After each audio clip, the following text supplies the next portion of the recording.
Bienvenidos a un nuevo episodio del podcast de Canela. Para mí, como siempre, un verdadero placer estar en contacto con ustedes a través de este espacio. Recordarles suscribirse a nuestro canal, compartir este video, dejarme sus comentarios. Para mí siempre es muy importante conocer la opinión de ustedes sobre los diferentes temas que tratamos en este podcast.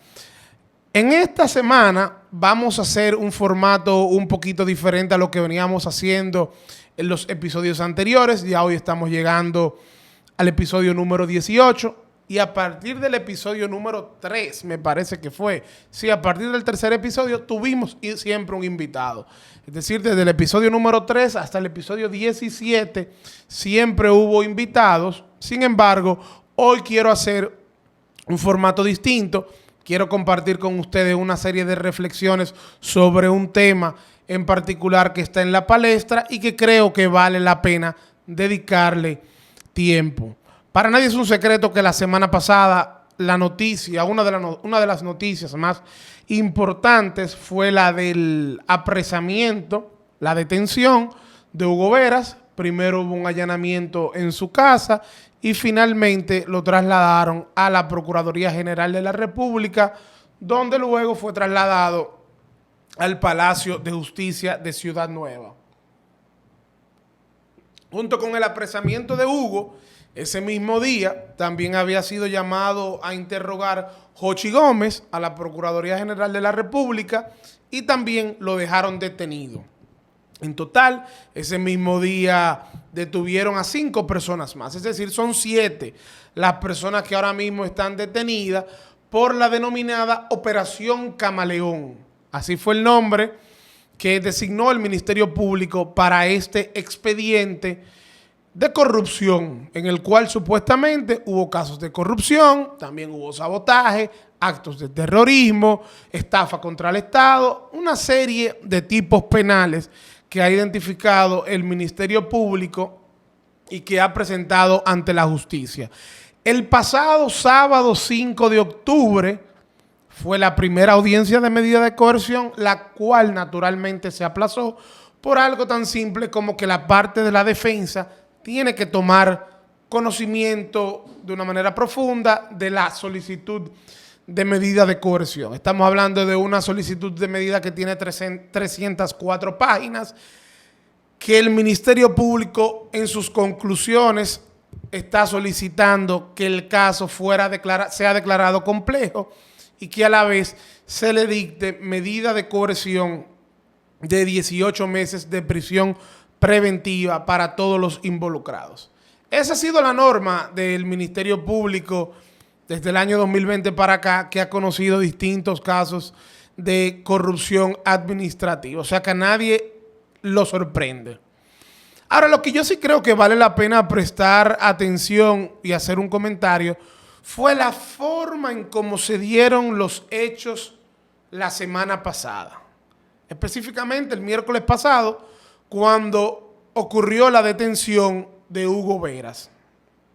Ya lo comentaba a través de mi cuenta de Instagram en un video un poco corto, donde hablaba de la manera en cómo se daba el apresamiento y la violación al derecho de defensa, específicamente, que cometía el Ministerio Público. Y que uno no entiende la razón por la cual el Ministerio Público actúa de esa manera, porque no hay necesidad. Se pierden en lo claro. Miren, y cuando ocurre eso, lógicamente, son múltiples las opiniones que salen en los medios. Opiniones que tienen un interés, ya sea de una parte o de la otra, y otras opiniones que hacen tal vez análisis objetivo sobre lo que entienden de los hechos y la interpretación legal que tienen. La realidad es que a Hugo primero le hacen un allanamiento. Y estamos claros de algo. Para el Ministerio Público poder allanar una propiedad no necesita la presencia de un abogado. No la necesita. Lo que sí necesita es una autorización de un juez. Y eso en este caso lo tenían.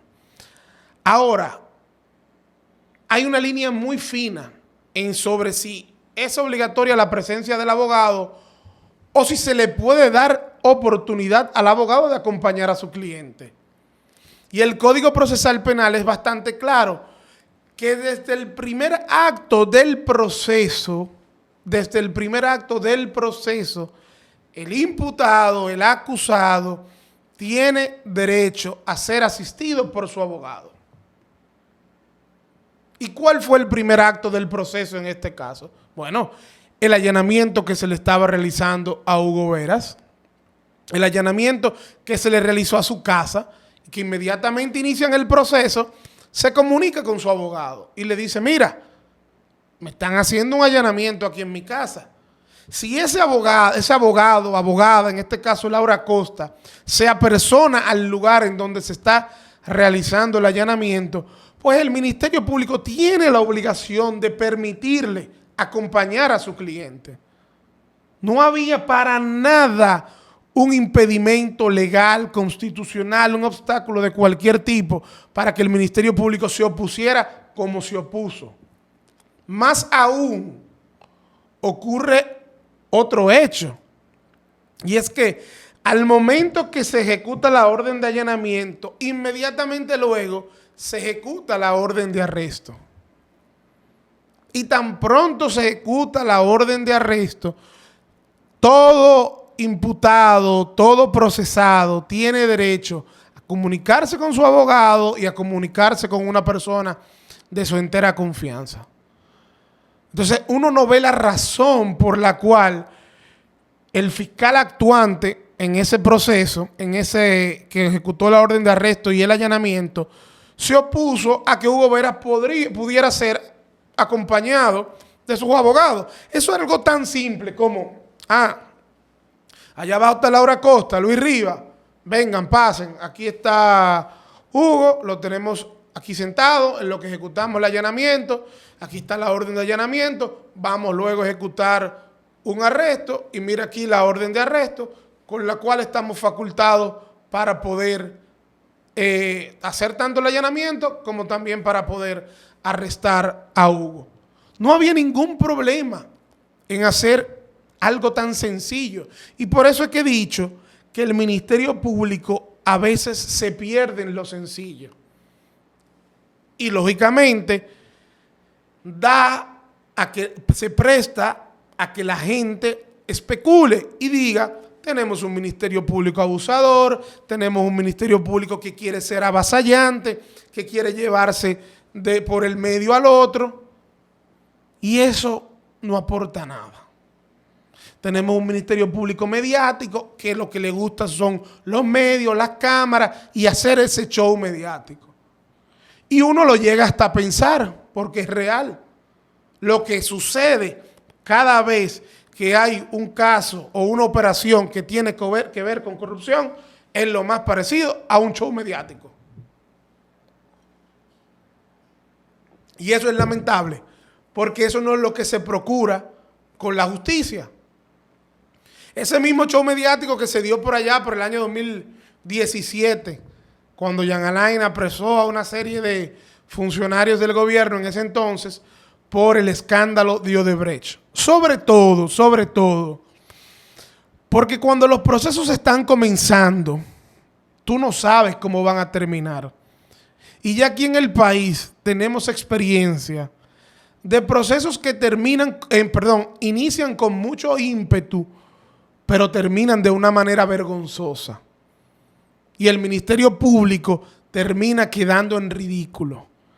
Entonces yo pensaría, una humilde opinión, que tal vez convendría ser un poquito más conservador, ser un poquito más decente, jugar un poquito más el papel de una manera más el buenón, digámoslo así, hasta cierto punto, el que cumple por el librito, aparte de que es una obligación legal. Usted tiene que cumplir exactamente con lo que le dice la ley. Aquí no estamos pidiendo que se haga algo que no está en la ley y en la Constitución. Aquí estamos pidiendo que se respete el derecho de defensa de todos los imputados. No importa el caso, llámese como se llame, sean del PRM, sean del PLD, Y nosotros siempre hemos defendido esa postura. No ahora porque esto es un caso del PRM o no ayer porque era un caso del PLD. No, siempre somos unos abanderados del derecho de defensa y del debido proceso. Entonces, volviendo a lo que les decía, ya teniendo el Ministerio Público esta experiencia de que no le ha ido tan bien en los casos, en el fondo de los casos, yo creo que ellos deben reflexionar en la manera como actúan, porque siguen dejando ese mal sabor en la boca de la gente con relación a la forma en cómo se comportan en la ejecución de las atribuciones que tienen durante la investigación. Otra cosa que yo quiero hacer hincapié es el tema de lo que se está conociendo ahora mismo. Ahora mismo se está conociendo una medida de coerción. No vamos a conocer ahora un juicio de fondo. Cuando se acaben estas audiencias de medida de coerción que se están celebrando, el juez no va a decidir si Hugo o Jochi o los otros implicados son culpables o inocentes. El juez lo que va a evaluar es si existe una cintila probatoria, si existen elementos de prueba que vinculen a esos implicados con los hechos que alega el Ministerio Público. Y si existen esos elementos de prueba, el juez tiene que ver si esas personas representan un peligro de fuga. Y por tanto, si es necesario imponer una de las 7 medidas de coerción o varias de las 7 medidas de coerción que establece el Código Procesal Penal para garantizar que esas personas permanezcan en el proceso. Aquí el juez no tiene que ver la culpabilidad o inocencia de uno o del otro. El juez lo que tiene que aquí es procurar que con la medida que tome garantice que estas personas no se sustraigan del proceso penal, que puedan mantenerse en el proceso penal.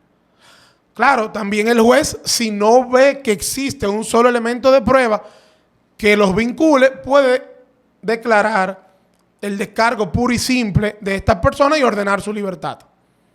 Uno entendería que no será el caso, porque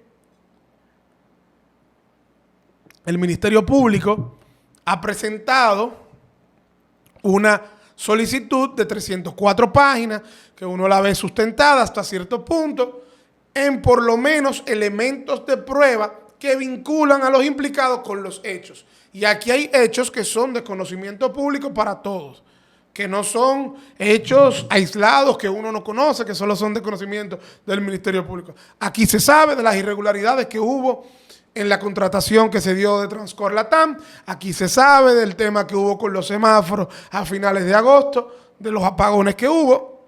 Es decir, esos son hechos conocidos. ¿Que son estos los responsables? No lo sabemos, pero son hechos conocidos.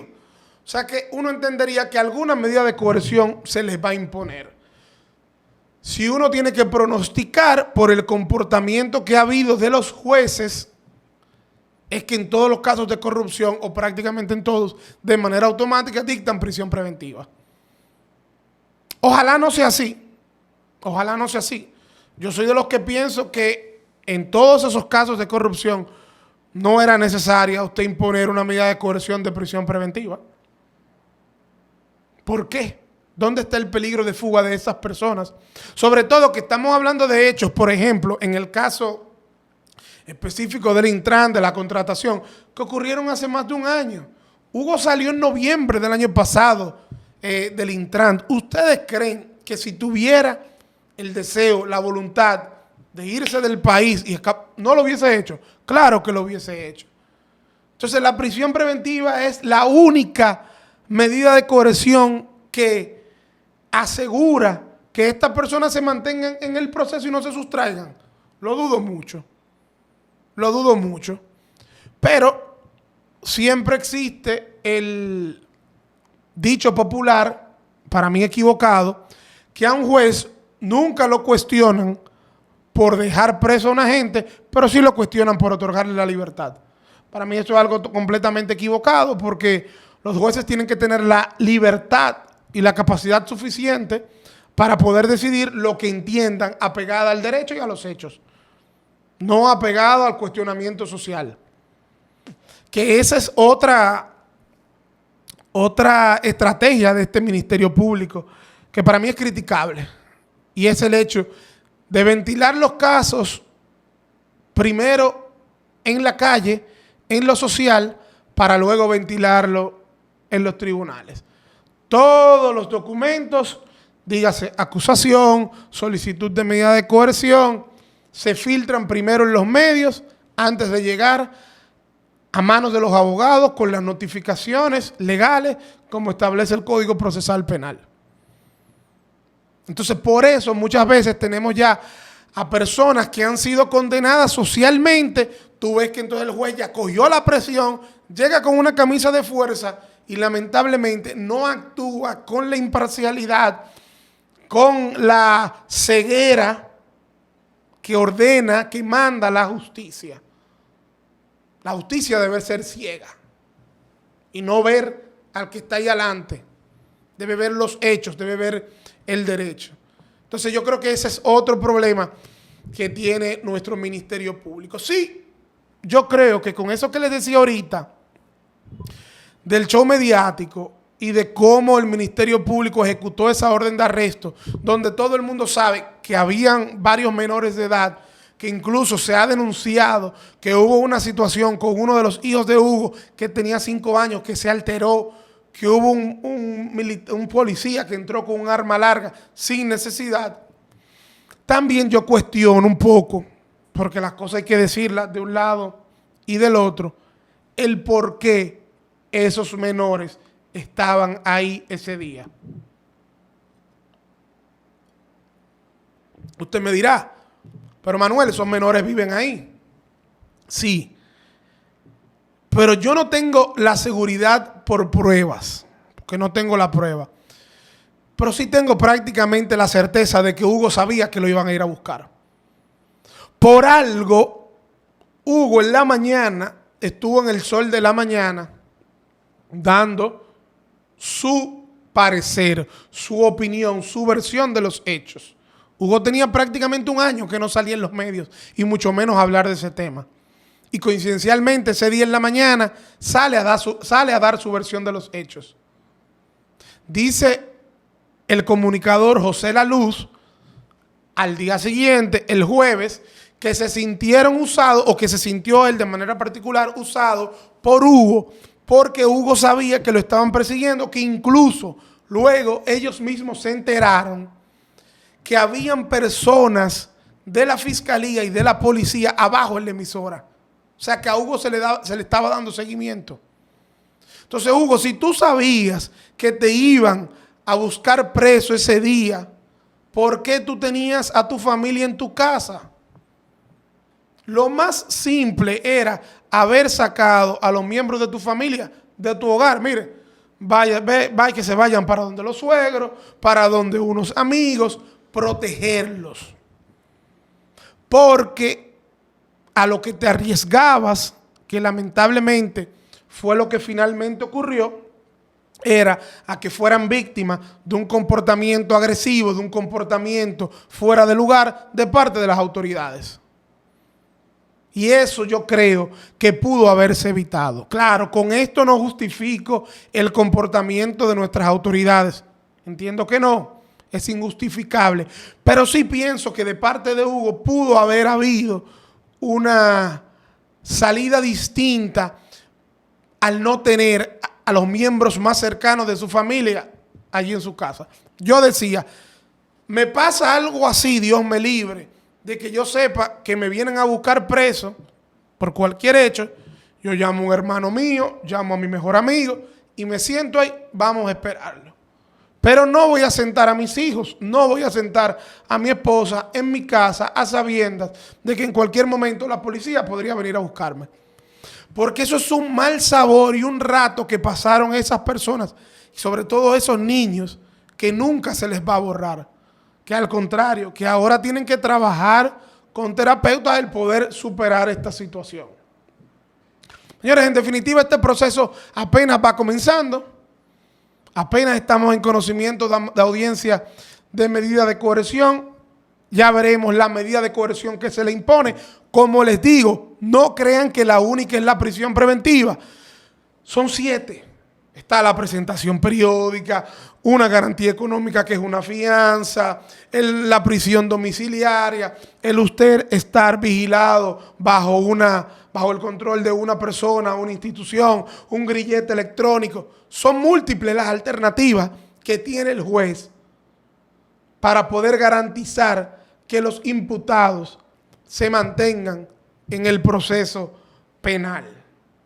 Así que usted, como parte de la sociedad, mañana no se incomode si ponen otra medida de coerción o si a algunos le ponen una y a otros lo ponen en libertad bajo una medida de coerción. Señores, ese es el Estado de Derecho. A eso es que debemos aspirar, a que la gente pueda conocer su proceso en libertad. ¿Y por qué? Porque todo el mundo tiene derecho a la presunción de inocencia. Y que a usted lo imputen en un caso no lo hace culpable.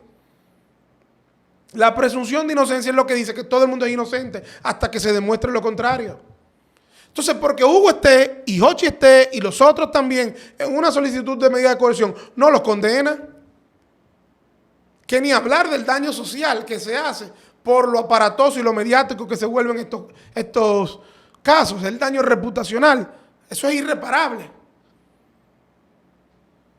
Pero entonces, si ya está ese daño, ¿por qué tenemos que utilizar la prisión preventiva como otro elemento que pueda causar más daño? Simplemente porque queremos darle respuesta a la sociedad. La lucha contra la corrupción no puede ser dar respuesta a la sociedad, no importa cómo sea. No importa el precio. Trancando a la gente. No. Lamentablemente no es así. Que Manuel, que eso ocurre todos los días en República Dominicana, sí, yo lo sé. Eso ocurre todos los días en la República Dominicana. Y que tú ahora lo estás defendiendo porque se tratan de personas de los popos, y vamos a hablar claro. No, no lo defiendo por eso. Eso yo lo sostengo y lo defiendo en cualquier escenario y con cualquier persona. Aquí se abusa de la prisión preventiva y eso lo hemos dicho en múltiples ocasiones. Incluso lo hemos escrito. Aquí se entiende que esa es la única opción que existe y no lo es. Entonces yo creo que debemos aspirar a que podamos seguir conociendo los procesos penales sin la necesidad de coartarle a la gente el derecho más preciado luego de la vida, que es el derecho a la libertad. Ahora, este caso, y debo de mencionarlo antes de finalizar con esta intervención y con el episodio de esta semana, este caso tiene una particularidad. Y es que este caso incluye delitos de alta tecnología. Y todo el mundo sabe, en el caso, por ejemplo, de Jochi Gómez, la gran capacidad en materia de alta tecnología que tiene. Por tanto, uno de los elementos que el juez va a tomar en cuenta aquí para imponer la medida de coerción que decida será también el tema de la preservación de la prueba, de que los involucrados no puedan destruir o interferir en la recolección de la prueba por parte del Ministerio Público. Y en delitos de alta tecnología que involucran muchos temas que tienen que ver con computadoras, tecnológicos, los jueces se cuidan mucho porque entienden que si liberan al llamado delincuente electrónico, al llamado delincuente tecnológico, esto podría provocar que esta persona entonces interfiera en el proceso de recolección de pruebas del Ministerio Público. O sea que es un elemento que yo creo que le perjudica a Jochi Gómez en este conocimiento de medida de coerción y sus abogados lo tienen que saber y tendrán que enfrentarlo. Ese es, yo creo que, otro elemento o un ingrediente diferente que tiene este caso. ¿Y por qué es importante? Bueno, porque como les decía antes, esto es apenas la medida de coerción.